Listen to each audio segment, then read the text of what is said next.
bantuan. Itu udah klinik ya. Tapi ya sekarang kita coba. Caranya gimana? Yang pertama adalah terima dulu bahwa anak ibu mengesalkan versi ibu. Ya, terima dulu itu. Terima dulu, tulis seperti ini. Kemudian kita duduk, teman-teman dirahmati Allah, jangan pernah lupa air mineral kita. Kalau bisa airnya yang hangat, sama dengan suhu tubuh kita. Saya selalu mengajarkannya biasanya gini. Ini dari uji coba saya sendiri ya, dari riset saya sendiri. Yang pertama adalah kalau kita sedang sholat, kita ambil wudhu, sholat 2 rakaat, itu bagus banget. Setelah itu apa kita lakukan? Mas dalam kondisi duduk, duduknya seperti kita duduk di antara 2 sujud, ya, seperti itu duduk. Kemudian kita menegakkan punggung kita. Seringkali kan kita gini kalau duduk nih. Ya, tegakkan ini. Tarik dada, kita kan suka begini nih, kadang-kadang ya. Tarik supaya sejajar, ya. Dengan posisi sempurna seperti ini, perut kita kira-kira adanya di mana? Ketarik ke dalam atau tarik ke dalam? Nah, kalau kita masih ingat dengan bayi kita kalau tidur, itu biasanya gimana? Perutnya kembang kempis, perut kalau ketika nafasnya ada, itu kira-kira ketika ada narik nafas, perutnya seperti apa bentuknya? Melendung. Ya, itu lagi narik nafas. Ketika buang, kempis. Nah, itu adalah nafas diafragma. Jadi kalau kita melakukan itu teman-teman, hasilnya keren. Jadi sekarang kayak Cici ya, Cici cemburu. Saya membayangkan yang pertama adalah dia duduk di antara kalaupun kita saya anggap aja kita lagi nggak sholat, ya, kita lagi di mall, tukang jual yang kita tukar baju kita kata udah tukar ternyata nggak bisa, dong kita, aduh, kan ngomongnya kita lari ke musola masjid, ya, nggak bisa duduk di tempat duduk, gue punya untuk sebentar ya, kenapa? Gue marah sama nggak tega, karena apa? Kalau marah apa yang susah? Anda duduk sebentar, nggak usah lupa air putih kalau nggak ada, tapi biasanya kita bawa sendiri kan minuman kita, minum dulu. Artinya kalau nggak ada apa-apa, Anda boleh minum air putih apa saja, ya, minum dulu. Setelah itu Anda bayangkan tadi, ya Allah sih cemburu, dibayangkan di kepalanya nih. Cemburunya skalanya berapa? 5, naikin, mentokin apa 10 kalau perlu. Kita boleh menjauhkan mata, boleh tidak, tapi kalau saya selalu menjauhkan mata supaya apa? Supaya kita tidak seliuran kemana-mana. Fokus. Tangan kita letakkan di pangkuan kita. Kemudian tarik nafas panjang dari hidung sambil membayangkan itu, lalu kita buang dari mulut.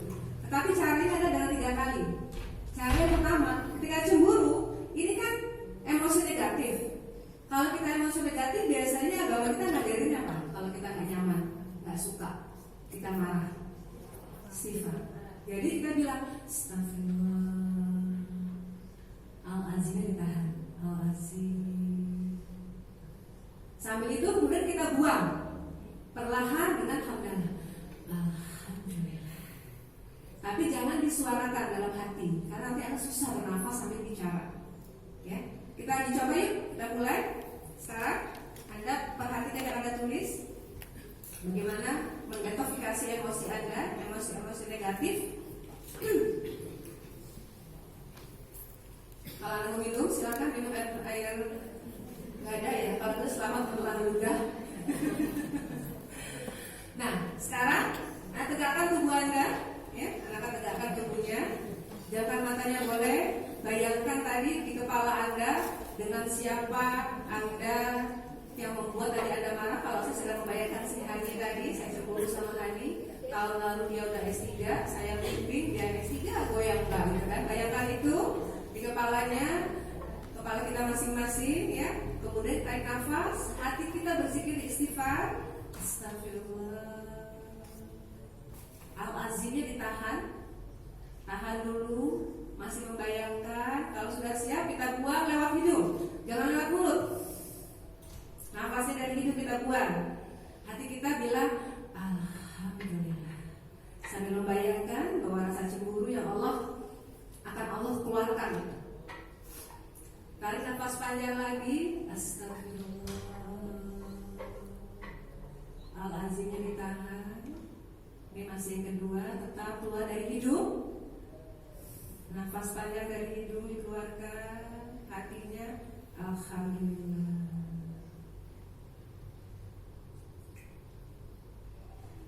Terakhir, yang ketiga, Anda masih membayangkan tadi emosi negatif Anda, tarik nafas panjang istighfar. Tahan. Dan sekarang Anda buang lewat mulut.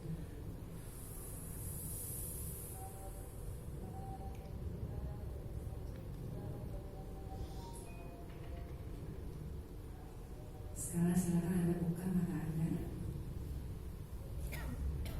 Teman-teman yang dirahmati Allah, kiatnya 3 kali untuk dicoba. Ya. Kenapa ada yang dibuang lewat mulut, ada yang dibuang lewat hidung? Kalau kita buang lewat hidung, pikiran-pikiran kita ini yang masih tertanam di sini tidak pernah hilang, tetap ada. Karena apa? Karena sudah bentuk sinap-sinapnya di sini, di saraf-saraf otak kita. Yang bisa kita lakukan adalah ketika kita membayangkan proses buruk kita, hati kita tenang. Karena itulah kita membuangnya lewat hidung untuk menyamarkan ini. Artinya kita bersyukur sudah tidak ada dari hidung. Kalau lewat mulut supaya hati kita merasa nyaman. Jadi kalau ada dengan 3 kali, 2 lewat hidung, sekalinya lewat mulut. Kalau 5 kali, 3-nya lewat hidung, 2-nya lewat mulut. Kalau bisa masih belum bisa juga, 7 kali boleh, 5 kalinya lewat hidung, 2 kalinya lewat mulut. Terakhir sampai 9 kali, 5-nya lewat hidung, 4-nya lewat mulut. Kalau Anda melakukan ini sekali setiap hari untuk masalah emosi Anda, khususnya yang marah, Anda lihat hasilnya. Karena apa? Ada salah satu ilmuwan muslim yang pernah melakukan penelitian. Jadi kalau kita marah teman-teman, sekali marah, kita membawa rasa marah ini dalam tubuh kita 5 kg. Jadi Anda bayangkan, Anda marah sekali bawa beban 5 kilo. Hari itu pagi marah, siang Anda marah 10 kilo, sore Anda marah 15 kilo, malam masih marah 20 kilo, besok belum selesai 40 kilo, lagi 3 hari belum selesai 60 kilo. Nah tubuh Anda itulah yang kemudian akhirnya jadi kanker. Baik, sampai sini ada yang mau tanyain nggak?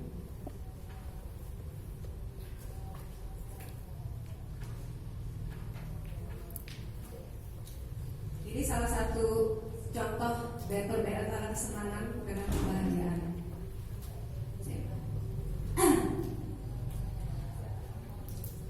Perlu nggak ya? Mau saya? Nah ini tadi, ini adalah salah satu contoh ketika kita mau detox emosi. Ini kalau Anda punya buku saya, mana ya bukunya?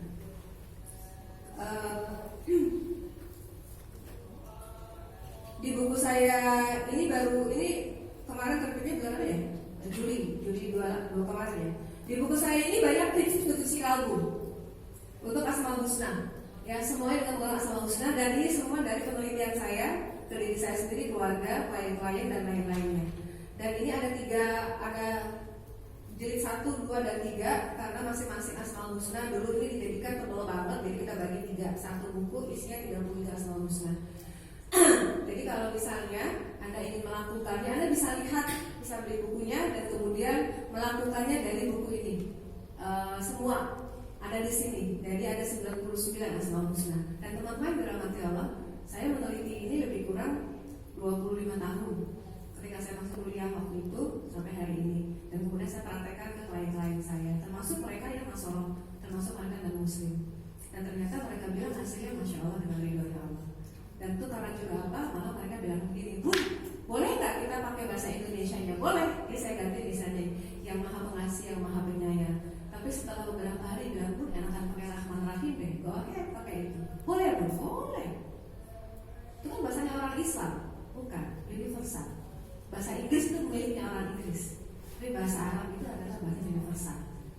Jadi Jadi teman-teman dirahmati Allah, intinya ketika kita mau melakukan emotional detox kita sama dengan kita melakukan diet untuk tubuh kita. Ketika kita badannya besar, dokter menyuruh kita diet. Ketika jantung kita bermasalah, dokter menyuruh kita diet. Ketika banyak penyakit-penyakit lain atau hal-hal lain kita melakukan diet. Termasuk apa? Diet bicara, puasa bicara. Emotional detox kita lakukan untuk apa tadi? Selain tubuh kita menjadi lebih sehat, tapi kita akan menjadi lebih baik dan insya Allah lebih sehat lagi. Baik, sampai di sini saya mau tanyakan, ada yang mau berbagi? Baik, monggo. Ibu Cici, saya ingin bertanya. Itu pakai mic biar yang lain mendengar. Ibu, belum minta tambah nggak? Kalau nggak ambil di mobil, Cici. Sorry, maaf, sebentar Ibu. Ada di mobil, ada air. Ada. Monggo. Assalamualaikum Bu Cici. Ya, bukankah emosi sedih, marah, bahagia itu adalah rahmat yang diberikan oleh Allah? Kalau kita mengalami itu selama itu kadarnya tidak tinggi, apakah boleh kita biarkan? Karena perasaan sedih itu bisa aja datang seketika, bahagia itu datang seketika, marah itu seketika. Tapi itu tidak kadarnya tidak tinggi, hanya datang begitu saja. Apakah boleh itu kita biarkan? Apakah itu akan mendatangkan penyakit? Baik, Terima kasih. ini pertanyaannya keren banget nih. Boleh tepuk tangan nggak? Ibu tadi kan kita sudah sama-sama memahami bahwa emosi kita itu adalah energi yang bergerak, ya, energi emotion. Jadi kalau misalnya kita sedih, ya, hal yang sederhana saja, kita sedih. Kayak saya ini misalnya, anak saya lagi keluar, saya sedih. Bunda, kamu udah sama Mas, boleh nggak? Boleh. Dan itu tidak menetap, nggak masalah. Akhirnya apa? Kalau gitu aku mau doakan aja lah si Mas. Ambil wudhu doain. Gak lama dia telepon, Bunda. Telepon apa? Bunda, kartu kredit aku nggak bisa dipakai di Paris nih, gimana caranya? Saya bilang, kamu tuh ya. Habis aku masuk ke museum yang top tuh di Paris sana kan, dia masa nggak bisa kartu kredit? Jadi gue bayar tunai. Ya Allah, tadi ibu doanya salah apa ya kamu sama Mas? Jadi boleh marah, boleh nggak? Boleh. Tapi marah yang seperti apa?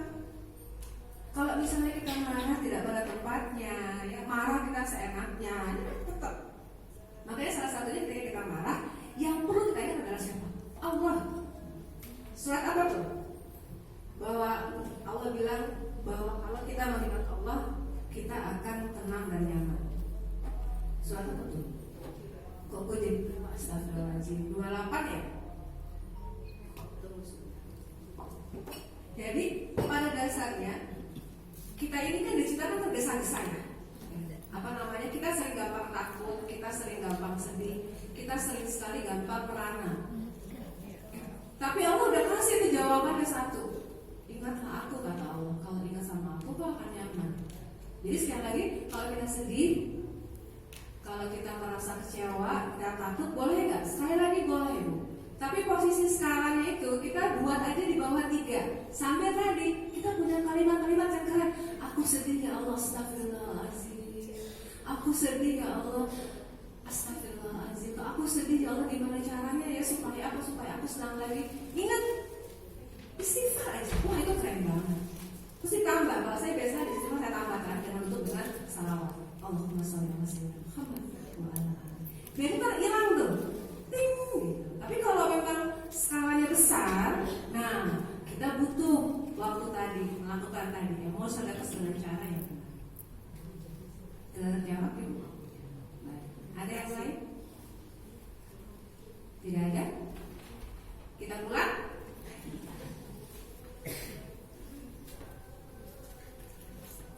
Oke. Kalau tidak ada, ada?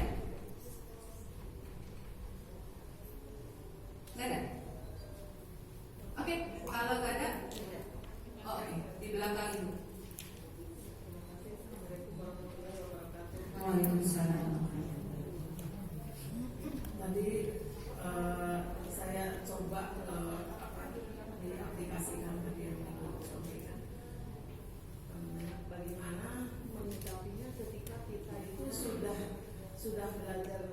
belajar menerima gitu ya. Tapi dengan cara maksa bodoh gitu. Bodoh gitu. Nah, itu termasuk keberhasilan dari adaptasi tadi atau itu pengalihan apa namanya? Itu pengalihan ya. Itu Salah pengalihan. ya. Itu belum selesai. Belum selesai. Belum selesai. Dan seringkali juga kita tidak perlu harus menyelesaikan semua masalah kita pada hari itu. Adaptasi tadi ya. Iya, tetapi tadi kita kan punya tolak ukur. Kalau yang ini tadi dengan skala 10, saya harus segera menyelesaikan. Supaya apa? Supaya nggak kena sakit ke kita. Tapi juga kita dengan kita punya priority, karena kita tahu dan kenal siapa kita, itu kita akan lebih bisa untuk mengakomodir apa yang terjadi pada kita sendiri. Kayak tadi misalnya, menerima itu sesuatu yang berat. Tapi kalau kita bilang, oh lah, masa anaknya kayak gitu, diapain lagi? Bisa nggak ngajarin gitu loh. Tapi yang diajarkan adalah apa? Kita menerima, ya Allah, saya menerima anakku menjadi menjengkelkan seperti itu. Tolong bantu hamba agar hamba menjadi ibu yang lebih baik untuk dia. Saya punya pengalaman seorang klien saya, dia punya anak indigo, menyebalkan seluruh dunia. Orang tuanya dicap yang tidak-tidak. Orang tua tidak bertanggung jawab, tidak bisa mendidik anak, pokoknya jelek-jelek semuanya. Dan itu sejak si bayi, si anak baru lahir. Tapi si ibu tetap mencintai dia apa adanya. Termasuk kalau marah, dia marah. Tapi selesai. Yang terjadi kemudian apa? Ketika kemudian anak berusia 18 tahun, ya, berubah Bu 180 derajat. 18 tahun loh Bu waktunya. Dia dicap, dimarahi segala macam ya sama orang-orang sekitarnya, sama psikolognya, sama psikiater segala macam. Pokoknya anak ini udah dilempar aja ke laut istilahnya gitu. Karena apa? Karena tadi nggak punya potensi akan berhasil. Tapi si ibu tetap, dan dia tidak marah sama si anak. Kalau marah bilangnya gini, sayang, apa yang bisa mama bantu untuk kamu? Pokoknya kamu mau sekolah. Ngapain sekolah? Sekolah nggak penting. Terus kalau nggak sekolah, nanti belajarnya gimana? Terserah, kamu aja sampai sekolah. Pokoknya kamu sekolah selesai. Sekarang dia S2. Tadi bukan dialihkan, menerima, tapi tadi memohon sama Allah. Ya Allah, aku harus gimana nih? Tolong bantu. Yang sering kali terjadi adalah kita cari para ilmuwan atau para yang bisa membantu kita, ke dokter, psikolog, psikiater. Boleh nggak? Boleh dong, harus cari sang ahli. Tapi tadi kita sendiri, kalau menurut saya gini, kalau urusan anak ya salah satunya, saya percaya sekali bahwa Allah menitipkan anak kita kepada kita, kita yang paling ahli untuk anak kita. Tetapi kita perlu tuh bantuan, dukungan dari seluruhnya, dari orang-orang sekampung. Itu ditulis sama Hillary Clinton tuh ya, it takes a village. Jadi bagaimana kita untuk bantu apa satu anak kita buat orang sekampung. Jadi kalau kita tadi bisa nerima, itu kita akan bilang, oke ya Allah, aku terima, walaupun aku belum tahu caranya gimana. La haula wala quwwata illa billah. Pakai itu. Tapi kalau lu terserah deh, masa bodoh menjadi apa kayak lo, aduh. Dan sering kali terjadi biasanya, ini para psikolog yang bilang bahwa penderitaan kita yang paling dalam itu kan dari keluarga. Tapi kebahagiaan diri kita juga paling tinggi itu dari keluarga.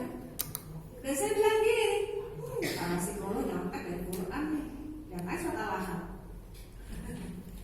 Ya, pamannya Nabi loh, kaya raya, tajir melintir, Rasulullah habis-habisan dianiaya. Paling berat sampai akhirnya dijadikan surat Al-Ahzab. Siapa lagi? Nabi siapa yang anaknya Homo? Lut. Clear enough. Jadi menurut saya, ketika kita melakukan sesuatu apapun, ketidaknyamanan emosi kita, terima. Cuma tadi taruh di sebelah mana ya? Belum bisa menerima sesungguhnya. La haula wala quwwata illa billah. Masih bisa menerima, astagfirullahaladzim. Masih marah ada enggak? Nauzubillah min dzalik ya Allah. Dan kalimat itu keren banget. Tapi kalau kita belajar sebenarnya di luar itu bicaranya apa? Saya terima ini agar saya menjadi damai dan tentram.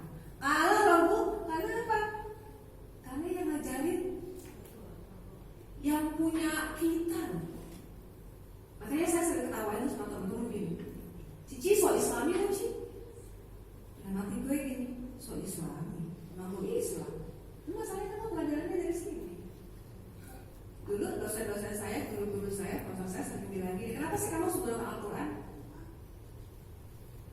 Kalau menurut saya ini adalah bagian tempat dalam hidup saya, referensi pertama dan utama. Sekarang ada mulai orang baru. Teman-teman saya yang tadinya yang sekolah-sekolah ya maksudnya ya, yang tadinya sangat tidak mau dengan psikologi Islam yang mereka menyebutnya, sekarang baru mulai. Iya Cia, benar ya Cia, yang lo lakukan 20 tahun lalu begini Cia, begini ya. Sekarang benar-benar saya bersyukur sekali. Jadi teman-teman yang dirahmati Allah, jangan pernah meninggalkan ini. Termasuk saat kita melakukan tadi harus ada toksikan. Nerima berat gak? Percaya deh. Gunung yang paling tinggi apa? Semeru. Lebih tinggi lagi. Berat menerima. Berat menerima hal-hal yang tidak bisa ditolak dari sekitar. Ini saya punya kasus seorang ibu punya anak, anaknya tidak menganggap dia ibunya karena ibunya menganiaya dia selama hidupnya. Maaf, ibunya sakit jiwa sekarang ya. Dan 8 anaknya tidak mau merawat ibunya. Jadi ibunya dikasih air di rumah sederhana, tinggal di sana, dikasih pembantunya juga kemudian tanpa ada kemana-mana. Mantunya salah satunya datang ke saya, Bun, tolong bantu saya dong cari rumah jompo. Kenapa harus rumah jompo? Saya, karena nggak ada yang mau merawat ibu. Ibu dengan 8 anak, 8 anaknya semua disakiti. Mantu juga semua ada yang mau, tapi saya nggak nyaman. Saya kepengen dan suami saya mau menyediakan itu. Akhirnya masuk ke rumah jompo 40 juta sebulan. Semua anaknya mau memberikan dana itu. Dan saya bilang ini bukan 40 jutanya, tapi Anda datang sekali-sekali setiap hari bergiliran datang ke sana. 8 anak, ada suami, ada istri, ada cucu-cucu. Dihitung aja setiap hari ke sana, semuanya menolak. Kalau itu minta datang dari gerejanya. Kan ada, saya bilang kan. Kebetulan dia orang muslim, minta dari gereja itu datang ke sana. Dia kasih. Karena mereka kuat, mereka bisa. Ini jadi nih. Satu lagi ada nih, kondisinya sama, tapi muslim, pakai jilbab. Gak ada tuh dari masjidnya bantu. Saya sedih loh, saya bilang gini, kita bikin komunitas, kita bantu. Ayo gereja, kita lakukan itu. Saya hanya bisa datang sebulan sekali, tapi keluarga saya ajarkan caranya untuk membantu si ibu seperti apa. Caranya gimana? Peluk dia.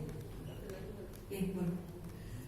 Kalau boleh tahu indikatornya kalau kita sudah berhasil beradaptasi dengan masalah tersebut secara regional tadi, secara emosional. Dia merasa secara fisik sehat gitu, secara emosional bisa kelihatan dari sama orang lain atau dia sendiri yang merasa. Yang pertama adalah kita sendiri merasakan. Contoh itu ya, saya pernah dizolimi sama orang. Dia pinjam uang, kemudian lari begitu saja, dan saya marah. Marahnya saya bahaya. Jadi waktu itu saya marah, saya cuma bilang, Cici gak ikhlas ya Allah, Cici gak ikhlas. Yang terjadi apa? Dia menggunakan itu kemudian beli mobil baru, mobil tabrakan. Nilainya sama dengan uang pinjaman saya. Ketika dia tabrakan itu saya baru sadar, astagfirullahaladzim, mestinya gue gak boleh bilang gak ikhlas. Saya pun nanya sama dia, Mas sebenarnya uang itu buat apa sih? Gak saya boleh kembali, gue butuh nih buat anak gue bayar sekolah. Nah, salah satunya adalah yang tahu adalah kita, Bu. Ketika kita membayangkan peristiwa itu, kita di sini tenang dan nyaman, gitu. Dan orang akan melihat, orang ganggu nih, Anda bisa cek sendiri. Jadi coba dibayangin lagi si Hani. Duh, mukanya ngeselin banget ya, berarti belum ikhlas. Bayangin lagi lu susah payah membantu dia, cari lagi materi, kasih lagi, bimbing lagi dia sampai dini segala macam. Nama gue gak dimasukin di situ. Diundang aja kagak pas datang. Sedih gak sih? Sedih. Kayak dia lu gue lap kotor kali ya. Tapi sekarang ketika saya membayangkan, cie, tapi gue apa dong? Sorry waktu itu gue lupa. Kalau lupa udah gimana lagi? Gak apa-apa. Udah nyaman di sini. Jadi kita yang tahu. Paling banter cek sama suami kita atau sama anak kita yang terdekat. Coba omongin dong soal Tante Hani ke Bunda. Bunda, aku lihat Tante Hani gini-gini. Wih keren. Fotoin sendiri Bu yang tahu, dan kita yang paling menghormati diri kita selama hubungan kita sama Khalik itu baik. Karena sering kali terjadi maafkan, saya sering bisa berwajib maafkan. Seringkali kita merasa bahwa kita sudah orang baik. Aku udah sholat, gue puasa, gue bayar zakat 50%, gue haji pulang. Tiap tahun gue ngomongin orang, hajiin orang. Tapi terjadi apa? Kenapa gue sakit-sakitan ya? Gak apa-apa sakit-sakitan. Karena apa?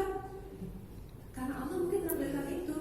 Karena ada Nabi Ayub, contoh yang paling fakta gitu kalau itu ada. Saya punya salah satu sahabat saya sampai hari sakit-sakitan, stroke.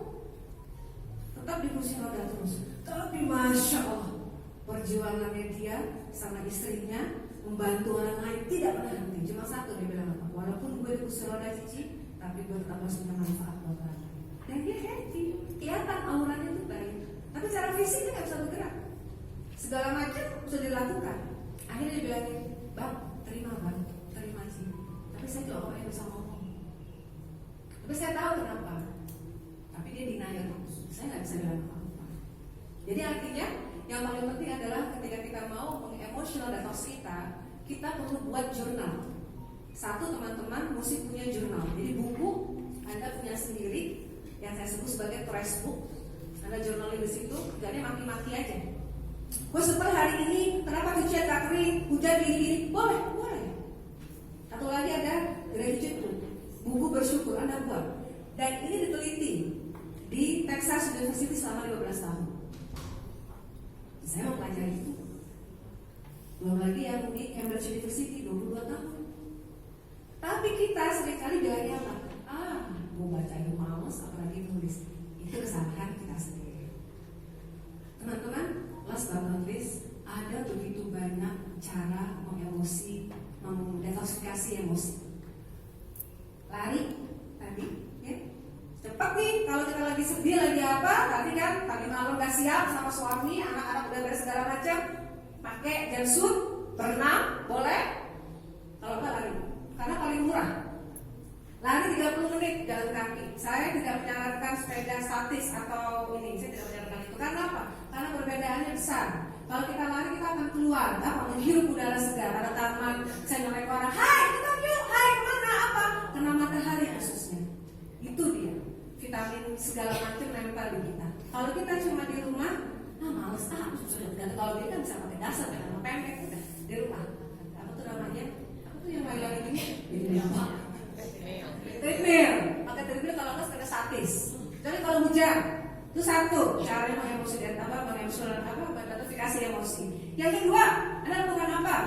Tadi adalah duduk, tarik nafas, istighfar, astagfirullahaladzim, tahan, buang, tarik lagi. Kalau nggak apa? Subhanallah, tahan, buang, alhamdulillah. Yang ketiga tadi apa melakukannya? Dengan menulis. Satu, bikin trash book. Ini penelitian dan semua insya Allah penelitian. Sehingga akhirnya apa? Saya mau kali sama klien saya. Salah satu klien saya sakit jiwa, tiap pagi saya suruh kompleks saya lari selama 2 minggu. Akhirnya dia bisa bilang, Bunda Cici tadinya nggak lari. Lo ngeliat sama orang gila, saya ketahuan sama orang-orang. Si Bunda emang gila, tadinya emang orang gila. Tapi saya lari sama dia. Lari, dan saya suruh pusat segala macam. Ada orang lain nangis, Bun, dia bisa sembuh. Bukan dia bisa sembuh, Bu. Aku bilang, kamu menampilkan dengan cara seperti ini. Cuma satu. Kenapa? Ya itu tadi. Lari kena matahari. Manja dia duduk, saya tendang. Laki-laki, bangun. Tapi Bunda, bangun. Lari. Lari ke lapangan bola lagi. Itu orang tua ini, ibunya bapak kan ngeliatin. Nggak tega kan? Saya bilang, tega kan? Anak-anak saya siksa nih, saya bilang. Akhirnya pulang. Dari pertama saya terserah. Saya bilang 2 minggu. Anda bayar loh sama saya. Saya bukan masalah bayar, uang saya kembaliin. Tapi anak Anda nggak akan bisa berhasil. Anda mau kemana-mana. Lari, tarik nafas, buang nafas. Lalu apa? Bikin journal book, ya, menulis. Satu trash book, tulisan yang jelek-jelek. Yang lagi adalah gratitude. Karena saya pikir cuma 2. Satu untuk sabar, trash book tadi. Yang kedua, syukur. Udah mau ini belum ya?